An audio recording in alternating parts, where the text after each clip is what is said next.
আমি হলো মাদ্রাসার শিক্ষক, ছাত্রদেরকে পড়াই, সামনের পর মোড়ামুড়ি করলে পড়াতে পারি না, দৌড়ে ধুলাই শুরু করে দিই এবং মহলানার ক্লাসের ছাত্রকে পড়াই, বারো ইয়া করে শোয়াই ফেলাই দিই বিটা বিটা ছাত্রকে। আর তোকে মতো কুচোকে মারতে সময় নেই আমার, জায়গা বিশেষ মেরি বসে। আল্লাহ হুকুকুল ইবাদ, মখলুকের হক, গিবত বলছি না? আপনারা আমার কোনো দোষ জানা থাকলে আড়ালে একটু বলবেন, বলবেন তো ইনশাআল্লাহ। আমি তো অনুমতি দিচ্ছি, গিবত টুকুটুক করেন। কেন দিলাম? আমার একটা সহজ ইনকাম। আমার যে দোষটা আপনার জানা আছে এইটা আমার আড়ালে বললে আমি ওই দোষ করে গুনাহ করছি না, ওই গুনাহগুলো আপনার আমল নামায় চলে যাবে, আর ওই জায়গার থেকে কিছু নেকি এসে আমার এই শূন্য স্থানটা পূর্ণ হয়ে যাবে। তাহলে আমি ঘুমাই রয়েছি, আমার আড়ালে আপনারা গিবত করতেছেন, আমার ঘুমের মধ্যে দিয়ে আমার একটা ইনকাম হতে তালে রয়েছে, ঘুমের মধ্যে ইনকাম হইতে তালে আছে। কাজেই আপনাদের অনুমতি দিলাম আমার গিবত করেন, তা করবেন না। কয় না হুজুর আপনারে কত ভালোবাসি, এই সন্ধ্যের সময় আপনার ওয়াজের নাম শুনলি চলে আসে, আপনার গিবত করা যায় নাকি? তাই তো, আমার গিবত করা যায় না। আমার গিবত করলে যে আমার একটু উপকার হয় তা তো করবেন না। গিবত চুপ করেন কার? যে আপনার চরম শত্রু, যে আপনার পরম শত্রু, তারে এই উপকারটা তারে করেন। তার আড়ালে চার দোকানে বসে বসে, যার আড়ালে এক জায়গায় গল্প নিতে দিয়ে দুনিয়ার গিবত তার করতেছেন, আপনার নেকিরা তারে দিয়ে দিচ্ছেন, আর তার গুনাহগুলো আপনি নিয়ে নিচ্ছেন। উপকারটা আপনার শত্রুরে করতেছেন, বন্ধুরে করতেছেন না। গিবত কি করে? দোস্তর গিবত করে নাকি? গিবত করে শত্রুর গিবতই করে, যারে ভালোবাসে না তারই গিবত করে। কথা কোন ঠিক না? এটা কারণ নাই, জিব্বের অন্যায়, কারণ নাই, জিব্বের অন্যায়। আর গিবতের চাইতে অন্যায় হলো অপবাদ। আমি কোনো অন্যায় করি নাই, একটা অন্যায় আমি করি নাই, এটি আমাকে সামাজিকভাবে খাটো করার জন্য, রাজনৈতিকভাবে পিছিয়ে বেড়ানোর জন্য, আমাকে পিছিয়ে রাখার জন্য আমার নামে একটা অপবাদ তৈরি করে দেওয়া, এটা গিবতের চাইতে জঘন্য। আমার নামে যারা অপবাদ দেয় আমি তাদেরকে ক্ষমা করব না, আমার নামে যারা গিবত করে তাদেরকে আমি চুমো দেব। অপবাদদাতাকে আমি মাফ করব না, অপবাদদাতাকে মাফ করব। দেখেন ইদানিং চলতেছে রাজনীতিতে, ফেসবুক খুললি গিবত তো চলতেছেই, আর কিভাবে অপবাদ চলতেছে দেখছেন। যিনি করে নাই অন্যায়, তার নামে সেই অন্যায়টা লিখে ছেড়ে দিচ্ছে। ফেসবুক পার্টি, খোদার কাছে জবাব দেওয়া লাগবে। ফেসবুক পার্টি, তোমার এই ফেসবুকে কিচ্ছু আসে যায় না, কিন্তু একজন ভালো মানুষকে তুমি সমালোচনা করতেছো, ভালো মানুষকে তার নামে একটা বদনাম তৈরি করলে, তার বদনামটা ছড়াই দিলে, এইটা তুমি চরম অন্যায় করছো। কিয়ামতে কিন্তু জবাব উনি মাফ না করা পর্যন্ত তুমি ভেস্তে যাইতে পারবা না। এই জন্য জবানরে কন্ট্রোল করেন। অকথ্য ভাষায় গালাগালির থেকে যুবক জবানরে কন্ট্রোল করো। ফাহেশ ভাষা বলো না। জিব্বের মালিক আল্লাহ, আল্লাহ পাক যে কোনো সময় তোমার জিব্বেটা টান দিয়ে ছিঁড়ে ফেলাই দিতে পারে। জোরে বলেন পারে কি পারে না? জিব্বে ছিঁড়ার জন্য মুখ থেকে ফেলে দেওয়া লাগবে না, মুখের মধ্যে জিব্বে থাকবে, জিব্বের কার্যক্রম শেষ হয়ে যাবে, আর কথা বলতে পারবা না। জবান স্টক করে, ব্রেন স্টক করে পড়ে থাকবা, খালি জিব্বেতে নালাবার আউমাউ খাউমাউ করবা, কথা বলতে পারবা না। এটাই হলো জিব্বে ছিঁড়া। এখন তোমার ক্ষমতা আছে, সুস্থ আছো, যা তা বলে বলা বকাবকি করতেছো, বউরে বকতেছো, বাচ্চাদেরকে গালাগালি করতেছো, অন্যকে গালাগালি করতেছো, আব্বা মাকে বকানি দিচ্ছ, মানুষকে গালি দিচ্ছ। এই গালি দিচ্ছ যে জিব্বা দিয়া, মালিক তোমার জিব্বাটা টান দিয়ে ছিঁড়ে ফেলাই দিতে পারে। এই জন্য মাইয়াজ মাল্লি মা বাইনা রাহিয়াইহে, দুই মাড়ির মাঝখানের অঙ্গটা জিব্বা। একে যেমন হারাম খাদ্য থেকে, হারাম ভক্ষণ থেকে পবিত্র, ওই রকম হারাম ভাষা থেকে পবিত্র রাখবেন। কেউকে কথা দিয়ে কষ্ট দেবেন না। আল্লাহু আকবার। যারা হাতুস সিনানিল হালতিয়ামু ওয়ালা ইয়ালতামু মা যারা হাল লিসানু। দাউদে কোপ দিলে কাইটে যায়, সেলাই দিয়ে মলম দিলে সাইরে যায়, চাকু দিয়ে পোজ দিলে কাইটে যায়, সেলাই দিয়ে মলম দিলে সাইরে যায়, আরে বটিতে কাইটে যায়, সেলাই দিয়ে মলম দিলে সাইরে যায়, কাশিতে পোজ লাগে কাইটে যায়, সেলাই দিয়ে মলম দিলে কাই সাইরে যায়, জিব্বে দিয়ে কোপ দিলে কাইটে যায়, কোনো মলমে সারে না। ঠিক কি না? জিব্বের কোপ, এ যে কি কাটা কাটে। কয় দেই তুই যত আমারে হাদিয়া তোপা দিস, তুই আমার সামনে আসিস না, তোরে দেখলি মনে পড়ে তুই কি কইছিলি, কিয়ামত পর্যন্ত তোর ওই কথা মনে থাকবে। বস্তা বস্তা টাকা পয়সা হাদিয়া দিলিও সেই কথাটা বলে না, দেখলি মনে পড়ে। কথা কন, এটা হলো জিব্বের কোপ। কার কোপ? জিব্বের। অথচ জিব্বেরে বানাইছে আল্লাহ কি নরম করে। কথা বলার অঙ্গ কি হাত পাও না জিব্বা? কথা কন না, কথা কয় কি দিয়ে? জিব্বে দিয়ে না। সব অঙ্গের মধ্যে কম বেশ হাড় আছে, জিব্বে কি হাড় আছে? কেন আল্লাহ জিব্বের হাড় ছাড়া বানাইলেন? এক বুজুর্গ কয় আজবরায়ে নরম গুপ্তান সুজবাবে উস্তখা, আজবরায়ে নরম গুপ্তান সুজবাবে উস্তখা, গুপ্ত গুয়েলা মুলায়েম নিস্তেকারে আকেলা। জিব্বের আল্লাহ কথা বলার অঙ্গ হিসেবে বানাইছে। এই জিব্বের মধ্যে হাড় না দেওয়ার উদ্দেশ্য হলো যাতে নরম জিব্বে দিয়ে নরম নরম কথা কবা, মিষ্টি মিষ্টি কথা বলবা। দুঃখের বিষয় সেই নরমটা এমন গরম। নবী পাক বলেন জিরমুহু সগীর ওয়া জুরমুহু কাবীর। যেই দুইটি অঙ্গর কথা হুজুর বলেছেন যে রে হেফাজত করলে আমি জান্নাতের জিম্মাদারি নিলাম, সেই দুইটির একটা হলো জিহ্বা, এটাও বডিতে ছোট, আর একটা হলো লজ্জাস্থান শরমগা, সেটাও বডিতে ছোট। এই দুটি দেখতে ছোট কিন্তু কাম সবচাইতে বড়। মানুষকে সবচেয়ে বড় বিপদে ফেলায় জিহ্বায় আর লজ্জাস্থানে, ঠিক কিনা? তৎকালীন প্রধানমন্ত্রী শেখ হাসিনা একটা কথা কইয়েই কিন্তু মহা বিপদ। মুক্তিযোদ্ধার সন্তানরা চাকরি পাবে না, চাকরি পাবে কি রাজাকারের বাচ্চারা। এর আগে কিন্তু এত রিয়েকশন হয়নি, এই এক কথাই মারি দিয়েছে। এইটার পর সারা বাংলাদেশ খেপে গেছে। এই জিব্বের মায়ের, কার মায়ের? জিব্বের মায়ের। থাকাই সম্ভব হলো না। তেমনই আমি আপনি খুব সতর্ক থাকতে হবে। আল্লাহু আকবার। মানুষের যোগ্যতা ফুটোই তোলে জবানে কথায়, আর এই জিব্বেই মানুষকে আবার স্বার্থবক জমিনের নিচে নামায়। আমি মাওলানা নাসির, আমার কি আছে? কিচ্ছুই না। আমারটা আমি শুকর আদায় করার নড়তে বলি, আমার বডি নাই, আমার সার্টিফিকেট নাই, স্বাস্থ্য চেহারা ভালো না, আমি অত আলিশান পোশাকও চলি না, আবার টাবা গায়ে দেই না, বোরকা টোরকা গায়ে দেই না, স্বাভাবিকভাবে একখান গামছা গাড়ি দেওয়া যে আসি। সারা বাংলাদেশে মানুষ আমাকে অজের ময়দানে ভালোবাসে। আমার অজে কোনো জায়গাও এখনো পর্যন্ত প্রতিবাদ আসে নাই। যেখানেই গেছে সিলেট, চট্টগ্রাম, সব জায়গায় আলহামদুলিল্লাহ আমি স্বাভাবিকভাবে কথা বলতে একটু কম করি না। আল্লাহ এক কৌশলে বলাইতে আমি সারি চলে আসছি, কথাবার্তা বলিয়া কোনো ঝামেলা নাই। এই জবানের দ্বারাই তো এই গ্রহণযোগ্যতা পাইছি। আবার এই জবান দিয়ে আমার একটা কথা বলিয়ে ফেলতে পারি, আল্লাহ না করুক, যার দ্বারা আমার এই মাঠ শেষ, আমার ময়দান শেষ, কেউ আমার ডাকবে না। হতে পারে কি পারে না? এই জন্য খুব সতর্ক থাকতে হবে, খুব সতর্ক। আমি জবানকে ও যুবক, যুবক, আবারও বলি যুবক, বুড়োরা তো এমনি ভালো হয়ে গেছে, কাজে বুড়োকে হজ করি না। প্রত্যেক বক্তার টার্গেট হলো যুবকরা, কারণ বুড়োরা সিংহের মতো শক্তি সাহস সব হয়ে গেছে। গত কোনো মতে আসবে সে আসি ভাই খ্যাকশিয়ালের মতো। বুড়োরা সব দুর্বল হয়ে গেছে, হাঁটুর বল শেষ, চাকা একটা পাংচার হয়ে গেছে, ঠ্যাং একখান কবরে চলে গেছে। এই জন্য বুড়োকে আর আমার ভালো করা লাগে না। যুবকদেরকে বলবো, কোনো নেতার পালায় পড়া দলের ক্ষমতা বলে, এই স্থানীয় পালা বলে, কখনো বেয়াদবিমূলক কিছু করবা না। আলেমুল আমার সাথে বেয়াদবি করবা না, আব্বা মার সাথে বেয়াদবি করবা না, উস্তাদের সাথে বেয়াদবি করবা না। কোনো নেতার পালায় পড়ে বিশেষ করে বেয়াদবি করবা না। নেতা তোমার দুনিয়া বাঁচাইতে পারবে না, আখেরাতও বাঁচাইতে পারবে না। যা তার চিন্তা নিয়ে সে ব্যস্ত থাকবে, তোমাকে কোনো খবর নিতে পারবে না। ফাঁকে তুমি নেতার মোহাব্বতে পড়ে বেয়াদবি করে নিজের খসিরাত দুনিয়া ওয়াল আখেরা, এহকাল পরকাল ধ্বংস করে ফেলাইছো। খোদার কাছে জবাব দেয়া লাগবে। জিব্বেটারে কন্ট্রোল করবো, পারবো তো? অকথ্য ভাষায় গালাগালি করব, মিথ্যে কথা গীবাত শেখায়ত কব, মুখে জিব্বায় হারাম কোনো কিছু দেব? সতর্ক হন। 2 নম্বর 3 নম্বর হলো ওমা বাইনা রিজলাইহে, 2 রানের মাঝখানে শরমগাকে কন্ট্রোল করো, এটাকে হেফাজত করো। এটা এই 3টি অঙ্গরে কন্ট্রোল করতে পারলে হুজুর বলেন আমি তোমার জান্নাতের জামিন হয়ে গেলাম। কন্যা সুবহানাল্লাহ। এ সবগুলো মিলে ইসলাম, সবগুলো মিলে কি ইসলাম। কোনে দূরেতে সরে চলে আইছি, এত ছড়াই গেছে যে ফিরে গোছাতে গেলে এবার আমার 2-3 ঘন্টা লাগবে, সেই সময় আমার নাই। আমি বলতেছিলাম ইমানের কলেমা মনে আছে নাকি? আমানতু বিল্লাহ, আল্লাহ আছে না নাই? মালাইকা ফেরেশতা আছে, অকুতুবিহি সমস্ত আসমানি কিতাব মিথ্যা না সত্য? এখন চলবে কি? তৌরাত চলবে, এখন ইনজিল চলবে, জবুর চলবে, এখন চলবে কি? আস্তে কন। সাংবিধানিক ভাবে কি চলবে? সংবিধানে কি চলবে?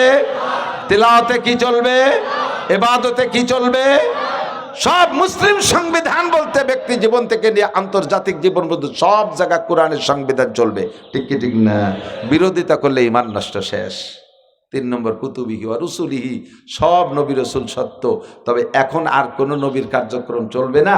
চলবে আজ থেকে 1500 বছর আগের থেকে শুরু, এখন থেকে নিয়ে কিয়ামত পর্যন্ত এক নবী এক রসুল, তিনি হলেন মুহাম্মাদুর রাসূলুল্লাহ। কতক্ষণ ফাঁকে যদি কেউ কাদিয়ানি থাকেন তওবা করেন, নইলে কিন্তু খবর আছে। এলাকার যুবকরা যদি টের পায় যে তুমি কাদিয়ানি করো, তাহলে কোর্ট কাছারি পর্যন্ত যাবে না, তোমার ওই জায়গা থেকে কাদায় ছাড়িয়ে দেবে কাদিয়ানি পার্টি। কতক্ষণ ঠিক কি ঠিক না? যুবক, তোমার সামনে যদি কেউ কাদিয়ানি বই বেচতে আসে, কাদিয়ানি বই বিতরণ করতে আসে, তাকে কিন্তু তুমি তার বই নিবা না, তারে তুমি শায়েস্তা করে ছাড়িয়ে দেবা। আমার নবীর এগেনস্টে একটা বার খালি টপ টপ করে সাইডে মাইয়া ছেলে টেলে নাই। এই শ্বশুর শাশুড়িও ওই বউডারে কোণঠাসা করে রাখে, সংসারে বান্দির মতো ব্যবহার করে, তারে মোটে চোখ পাইতে দেখতে পারে না, নানান আজে বাজে কয়ে তারে খেফাতি তালে থাকে। এমনি সেই মহিলাটার পেটে একটা পুত্র সন্তান নাই, তার মনটা খুবই দুর্বল। তারপরেও যদি তুমি মুরব্বী হয়ে যদি প্রেসার দাও, তার স্বামী তারে দেখতে পারে না, ও কি মরবে গলায় দড়ি নিয়ে? বাচ্চা কি ও জন্ম দিছে? বাচ্চার কহার নারী কন্যা সন্তান জন্ম দেওয়ার ক্ষমতা কি তার হাতে? জোরে বলেন, কার হাতে? কার হাতে? আল্লাহ দেশে। তো তুমি বউডার পর চাপ দাও কে? বরঞ্চ মুরব্বী যারা আছেন তারা ওই বউডারে সান্ত্বনা দেন, মা তুমি মন খারাপ করো না, আল্লাহ তোমার ছেলে তোমার ভাগ্যে লেখে নাই তাই তুমি পাও নাই, হতে পারে তোমার মেয়েদের পেট দিয়ে ভালো ভালো ছেলে হবে। ও মা তুমি মন খারাপ করো না, মা তুমি দুঃখ পেও না। তারে এইভাবে বারবার মা কয়েকে সান্ত্বনা দেয়। তারে কয় ওই অমকের মেয়ে, অমক ওর গোষ্ঠীর মধ্যে কোনো সাল পান নাই, খালি ফাটির বাচ্চা ভর্তি তালে রয়েছে,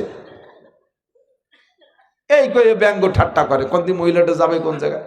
আর ওদিকে তার স্বামী এক দাতাল, সে তো আরো সই দেখতে পারে না, বারবার কয় ফিরে যদি মাই হয় তাহলে আর একটা বিয়ে করবো, আর তোরে তোর গোষ্ঠী শুদ্ধ তালাক দেবো। এটার ইমান নাই, এটা বেঈমান, এটা কাফের, আল্লাহর কুদরতকে বিশ্বাস করে না। কতক্ষণ তকদিরে মালিককে? 7 নম্বর হলো আল বাসি বাদাল মাউত, মরার পরে আবার উঠতে হবে, মরার পরে আবার উঠতে হবে। এর নাম হলো ইমান। এর নাম কি? ইমান। আল্লাহ। এরপরে হলো ইসলাম। ইমান আছে তো? এই 7টার উপর বিশ্বাস আছে? কতক্ষণ আছে? সত্যি আছে? তাহলে আপনারা মুমিন, বলেন আলহামদুলিল্লাহ। খোদার কসম, আপনারা এখানে যারা এই 7টাকে বিশ্বাস করছেন আপনারা জান্নাতি নিশ্চিত। আমি সার্টিফিকেট দিলাম, যদি ভুল হয় কিয়ামতে আমার কাছ থেকে বেশতে বুঝে নিয়েন। আমার সাহস আছে, অন্য আমার পিছনে খুঁটু আছে, এই জন্য খালি খালি কই নেই। আল্লাহর বেশতে আমি দামা দরিয়ে ডেলি দিলাম আর নিয়ে চলে গেলেন। আমার দলিল আছে, আপনারা সবাই জান্নাতি, বলেন আলহামদুলিল্লাহ। এখন জান্নাতে যাওয়ার আগে আর একটা কাজ আছে। জান্নাতে তো এই হলো জান্নাতের জমি কিনছেন, কিন্তু আপনার জমি আপনার ঢুকতে জন্যে বাউন্ডারি ভেদ করে ঢুকতে হবে। বাউন্ডারি ভেদ করে, বাউন্ডারি দেওয়া রয়েছে, আবার ওতে একটা তালা দেওয়া রয়েছে, চাবি নিয়ে ঢুকতে হবে। এই চাবি বানাইতে হবে ইসলাম দিয়ে। চাবি বানাইতে হবে কি দিয়ে? ইসলাম দিয়ে। ইসলাম ছাড়া জমি আপনার হলি আপনি ঢুকতে পারবেন না। জমি আপনার নামে বরাদ্দ আছে, কিন্তু ইসলাম দিয়ে আপনার জমিকে ব্যবহার করতে হবে। এই জন্য বলা হয় বুনিয়াল ইসলাম আলা খামসিন, ইসলামের ভিত্তি 5টা। কয়টা? 1 নম্বরে কলেমায় শাহাদাত, মুখে কলেমায় শাহাদাত উচ্চারণ করে পড়ে। একবার পড়ি ফেলাই, আশহাদু আল্লা ইলাহা ইল্লাল্লাহ ওয়া আশহাদু আন্না মুহাম্মাদান আবদুহু ওয়া রাসূলুহু। আমি সাক্ষ্য দিতেছি আল্লাহ ছাড়া কোনো মাবুদ নেই, আরও সাক্ষ্য দিতেছি মুহাম্মাদুর রাসূলুল্লাহ আল্লাহর বান্দা ও রাসূল। ঠিক আছে তো? বিশ্বাস হয় তো? বাস আপনি মুসলমান। 1 নম্বর মুসলমান হওয়া শুরু করছেন। 2 নম্বরে ইকামিস সালাহ, দোস্ত নামাজ কায়েম করেন। অনেক সুন্দর করে বলা দরকার ছিল, লম্বা সময় থাকলে বলতাম, সেই সময় আমার কাছে নাই। ইকামাতে সালাত কাকে বলে? নামাজ কায়েম করতে বলা হয়েছে, নামাজ পড়তে বলে নাই। কিন্তু ইকরা মানে পড়ো, কিন্তু নামাজের কোনো জায়গায় ইকরা শব্দ নাই। ইকরাউস সালাত এরম নাই কোনো জায়গা। আকিমুস সালাত আসছে। একামতে সালাত, আকিমুস সালাত, তুকিমুস সালাত, ওয়া ইউকিমুনাস সালাত, সব জায়গায় একামত শব্দ আছে। বোঝা যায় একামত মানে অন্য কিছু। একামত মানে হলো বাস্তবায়ন করা। একামত মানে বাস্তবায়ন, নামাজরে বাস্তবায়ন করো। 2 নম্বর। 3 নম্বরে ওয়াইতাইজ জাকাত, জাকাত দেবেন। জাকাত নামাজ ইসলামের ভিত্তি 5টার 3 নম্বরটার নাম কি? ইসলামের ভিত্তি 5টা। কয়টা? জোরে বলেন কয়টা? 5টা। তার 3 নম্বরটা জাকাত। 3 নম্বরটা সবাই একটু আমার সাথে বলতে হবে, আমার তো অনুরোধ। 3 নম্বরটা কি? 3 নম্বরটা কেন বলাইলাম? বলার পরে আমল নামায় লিখে ফেলাইছে কিয়ামতে যে আমার নামে আর উল্টো মামলা দিতে পারবেন না। যে হুজুর যদি কইতো তাহলে আমরা জাকাত না দিয়ে ছাড়তাম। ওই হুজুর এসে আউফাউ করে চলে গেছে, আমাকে এই কথাটা শুনেই যায়নি, সেদিন আমার নামে মিথ্যে মামলা দেবেন। আজকে আপনার লেখা হয়ে গেছে, মুখ দিয়ে বলার সাথে সাথে লেখা হয়ে গেছে, আমারে আর আটকাতে পারতেছেন না। 3 নম্বরটা হলো জাকাত, ইসলামের ভিত্তি। ঠিক আছে? ইসলামের ভিত্তি 3 নম্বর কি? জাকাত। এই জাকাত বুঝে নেন। আর এই জায়গা একটু ক্লিয়ার হন, বলবো জাকাত কার উপরে ফরজ? আপনার দৈনন্দিন সংসার চলে যাচ্ছে ইনকামের উপর দিয়ে, এভাবে সারাটা বছর চলে গেছে। বছর চলে শুরু করার সময় আপনার কাছে 1,05,000 টাকা ছিল। ওই ব্যাংকে নয় ঘরের ভিতরে নগদ ক্যাশ, অথবা 52.5 ভরি রূপা, অথবা আপনার দোকানের মাল, ব্যবসার মাল। দোকানের ঘর না, দোকানে ব্যবসার যে মাল আছে ওই মালে পুঁজি আছে 1,05,000 টাকা।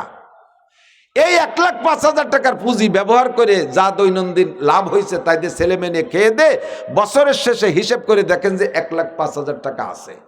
ওর থেকে 40 ভাগের 1 ভাগ বের করে গরিবকে দিতে হবে। ওই 40 ভাগের 1 ভাগ আপনার জন্য খাওয়া হারাম। ওই 40 ভাগের 1 ভাগ বের করার আগে বাকি টাকাও আপনি আগামীকালকে ব্যবহার করতে পারবেন না, তাই যে ব্যবসাও করতে পারবেন না। কারণ ওর ভিতরে প্রত্যেক 1 টাকার ভিতরে 2.5 পয়সা, প্রত্যেক 1 টাকার মধ্যে 2.5 পয়সা গরিবের হক রয়েছে। গরিবের হক বের না করে দিয়ে আপনার যে 97.5% আছে তা আপনি ব্যবহার করতে পারবেন না। এই গরিবের যে হকটা 40 ভাগের 1 ভাগ আপনার জন্য খাওয়া হারাম। কেমন হারাম? শুকরের গোশত খাওয়া আপনার জন্য যেমন হারাম।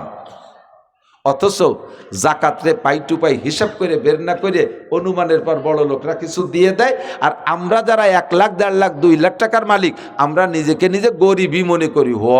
আমার দম সরে না, আর ওনাকে জাকাত দিয়ে বেড়াবে না, আমার দম সরে না আর ওনাকে জাকাত দিয়ে বেড়াবে। আপনি যখন 1,05,000 52 ভরি রূপা, 2,000 টাকা ভরি রূপার, 52 ভরি রূপার যে দাম, এই টাকা পরিমাণ টাকা আপনার ঘরে থাকলেই এটা হলো টাকার জাকাত। মহিলাদের কাছে যদি 7.5 ভরি স্বর্ণ থাকে তাহলে জাকাত ফরজ ওই মহিলার উপরে। ওর থেকে 40 ভাগের 1 ভাগ স্বর্ণ কেটে বের করে দেবেন, অথবা মূল স্বর্ণ ঠিক রাখতে গেলে এটার দাম ধরিয়ে তার থেকে টাকা দিয়ে দিতে হবে, জাকাত দিয়ে দিতে হবে, এটা ফরজ। যদি জাকাত না দেন তাহলে জাকাতের এই মালগুলো আপনার এই মূলধনকে আল্লাহ তাআলা সাপ বানাইয়া গলায় পেঁচায় দেবে। আর সাপে আপনার দুই গালে কামড়াইবে আর বলবে ফাযুকু মা কুনতুম তাকনিজুন, ফাযুকু মা কুনতুম তাকনিজুন, ফাযুকু মা কুনতুম তাকনিজুন। তুমি যেই মাল জাকাত না দিয়ে জমা করে রেখেছিলে, জনমের মতো খাও, জনমের মতো খাও। 2 গালে কামড়াইতে থাকবে। বিলিহজি মাতাই, হাদিসের শব্দ এরকম আসছে, গলায় ঝুলাই দেবে, সাপের 2টা মুখ হবে, আপনারে কামড়াবে আর তারা খোঁটা দেবে, কয় খাও, ফাযুকু মা কুনতুম তাকরিজুন। কাজেই জাকাতটা দিয়ে দেন। এই হলো টাকার জাকাত, স্বর্ণের জাকাত। আর একটা হলো মৌসুমি ফসল। এদিক মৌসুমি ফসলের জাকাত ওয়াজিব হওয়ার জন্য 10 মণ, 20 মণ, 50 মণ, 40 মণ লাগবে না। মা খারাজা মিনাল আরদ। আমরা হানাফি মাযহাবের মাসালা পর আমল করি। ইমামে আবু হানিফা রাহমাতুল্লাহ আলাইহি কোরআন এবং হাদিস থেকে ঘাইটা আমাদের যদি সহজে মাসলা হাতে ধরাই দিয়েছে, মা খারাজা মিনাল আরদ, জমিন থেকে যাহা কিছু উৎপন্ন হবে, যাহা কিছু উৎপাদন হবে, যেই পরিমাণই ফসল পান, 1 কেজিও যদি পান তাহলে তার একটা অংশ আপনার জন্য হারাম, ওই অংশটা গরিবের জন্য। ওটা গরিবকে দিয়ে দিতে হবে, ওটা গরিবকে দিয়ে দিতে হবে। 1 কেজি পেঁয়াজ হলেও তার থেকে 40 ভাগের 1 ভাগে একটা পেঁয়াজও যদি আসে, অর্ধেক পেঁয়াজও যদি আসে 1 কেজিতে, 40টে বড় বড় 40টে লাগে না 1 কেজি পেঁয়াজ হতি, 20 পেঁয়াজে 1 কেজি হয়ে গেছে, তার থেকে অর্ধেক পেঁয়াজ, একটা পেঁয়াজে ফাইডি অর্ধেক গরিবরে দিয়ে দেবে। ওটা আপনার জন্য জায়েজ নেই খাওয়া, ওটা পরের হক। 40 মণ হলে 1 মণ। যেই ফসলের ভিতরে খরচ বেশি, কথাটা ওলামাই কিরাম বলে না, আমরা ওয়াজ করি ইত্যাদি ইত্যাদি দিয়ে কয়ে সেরিয়ে চলে যাই। মূল মানুষের আমলীয় বিষয় যেগুলো, যে জায়গা ধরা খাবেন সেই কথাগুলো আমরা বলি না।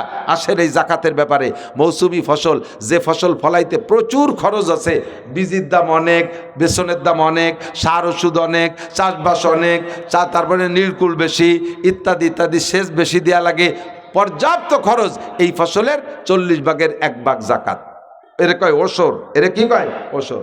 যেই ফসলে মাঝারি ধরনের খরচ, আপনারাই জানেন মাঝারি ধরনের কোনটা, এই ফসলের 20 ভাগের 1 ভাগ আপনার জন্য হারাম, এটা গরিবের হক। যেই ফসলে মোটে খরচ নাই, শুধু বীজ বেসন ছাড়া, সার লাগে না, ওষুধ লাগে না, সেচ লাগে না, কিচ্ছু লাগে না, নির্কুল কিচ্ছু লাগে না, শুধু একবার বুনোয় 83 কাটিয়ে নিয়ে আসা যায়, এই ফসল 10 ভাগের 1 ভাগ। এটার থেকে % বেশি চলে আসছে, 10 ভাগের 1 ভাগ।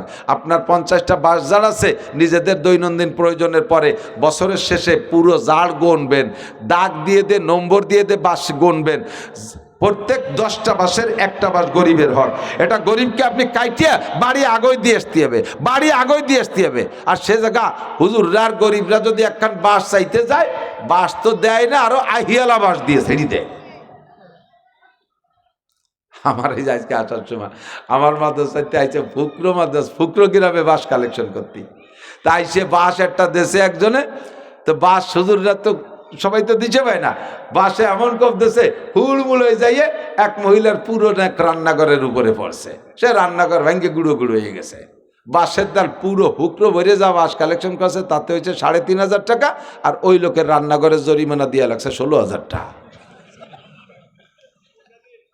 কে আইসা মাসের বাস দিতে আইয়ালা মাসের চেয়ে বেকায়দে বাস দিয়ে যাইতে। এই বাস আপনার আমের ক্ষেত আছে, ওখানেও তো পরিচর্যা লাগে না, তার 20টি আমের একটা আম দিতে হবে। আমাদের এলাকায় কলাই বুনইতো আগে, মুরব্বীরা এদিকে তো বুনইতো, ঠিক না? ওই বর্ষাকালে পানি চলে যাওয়ার পরে কাতি মাসে ওই চাষবাস কিছু লাগতো না, শুধু খেসারি কলাই বুনই দিয়ে আসতো, আর পরে কাটিয়ে নিয়ে আসতো, উঠেই নিয়ে আসতো, ঠিক না?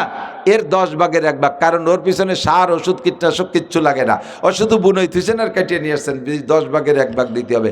আপনার কাছে এই ফসল চাইতে গেলে আপনি বিরক্ত হবেন কেন বিরক্ত হবেন? আপনি তো আমার ফসল খাচ্ছেন, আপনার জমিতে ফলছে, কিন্তু 40 ভাগের 1 ভাগ আমারটা, এটা আপনি খাবেন আপনার কাছে আনতে গেছে আপনি বিরক্ত বোধ করেন। বরঞ্চ আল্লাহ পাক বলেন, মান জা বিল হাসানা ফালাহু আশরু আমসালিহা, আমারে 1 দিবি আমি 10 গুণ দেব, আমারে 1 দিবি আমি 10 গুণ দেব। এই প্রত্যেকটা নেক কাজে একটা কাজের বিনিময়ে আল্লাহ তাআলা 10টা নেকি দান করেন। তুমি আজকে যদি 1 কেজি পেঁয়াজ দাও, যাকাতেরটাই বের করে দাও, আল্লাহ পাক আগামী বছর তোমাকে তার চাইতে 10 গুণ দেবে। এবার দেওয়ার সময় মালটা দেবেন কেমন? লান তানালুল বিররা হাত্তা তুনফিকু মিম্মা তুহিব্বুন, যে মাল সবচেয়ে ভালো ওই মাল দেবেন। পেঁয়াজ হইছে বাড়ি ভরা পেঁয়াজ, তাই সে কুটি কুটি ছোট পেঁয়াজ, চিকুন পেঁয়াজ আর কাটা পেঁয়াজ করে, যাও হুজুর এই যাকাত নিয়ে যাও। দান উঠাতে গেছি, যত সিটি আগাইলে মাইট নিয়ে খেড়িও দান।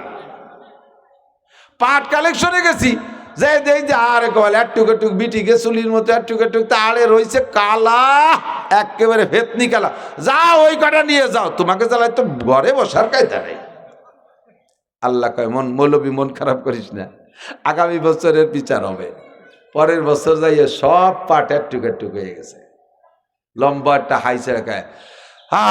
আল্লাহ বুঝলো না, আল্লাহ বুঝলো না, কি মাইডে দিয়ে দিল আল্লাহ। আল্লাহকে বুঝলাম না, গত বছর আমার মৌলবীকে এই সাইজের পাট দিছে, ওকে এইরকম ট্যাক্স হলো, তাই তোরে বুঝানোর জন্য এবার তোর বইরে পাট ওইরকম। আমি বুঝলাম না।